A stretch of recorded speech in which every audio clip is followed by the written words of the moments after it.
సంభోగం భోజనానికి ముందు చేస్తే మంచిదా లేక తర్వాత చేస్తే మంచిదా అనే సందేహం చాలా మందికి కలుగుతుంది. అది మనం తీసుకునే ఆహారం మీద ఆధారపడి ఉంటుందని నిపుణులు చెబుతున్నారు. అల్పాహారం, జ్యూస్, ఎనర్జీ డ్రింక్స్ వంటివి సంభోగానికి ముందు తీసుకోవచ్చు.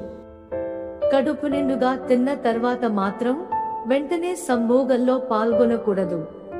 ఎందుకంటే మన శరీరంలో రక్త ప్రసరణ సహా అన్ని వ్యవస్థలు మనం తిన్న ఆహారం మీదే దృష్టి కేంద్రీకరించి పనిచేస్తుంటాయి. తిన్న వెంటనే సంభోగంలో పాల్గొంటే త్వరగా అలసిపోతారు. దీంతో సంభోగాన్ని పూర్తిగా ఆస్వాదించలేరు. ఒకవేళ లిమిట్ గా తినేవారు, డైట్ ఫాలో అవుతున్న వారికైతే తిన్న తరువాతే సంభోగం మంచిది. అలా అని సంభోగం తర్వాత కూడా వెంటనే ఆహారం తినకూడదు.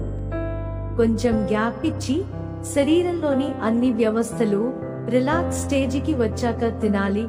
అప్పుడు కూడా తక్కువగానే తినాలి. లేకుంటే ఊబకాయం వచ్చే అవకాశాలు ఎక్కువ. మగవారిలో 41% మంది తినడానికి ముందే సంభోగాన్ని ఇష్టపడతారు. కానీ ఆడవారిలో మాత్రం 61% మంది తిన్న తర్వాతే సంభోగానికి ఇష్టపడతారని ఓ సర్వేలో తేలింది. మాకు మీ సపోర్ట్ కోసం ఛానల్ ని లైక్ చేసి సబ్స్క్రైబ్ చేసుకోండి.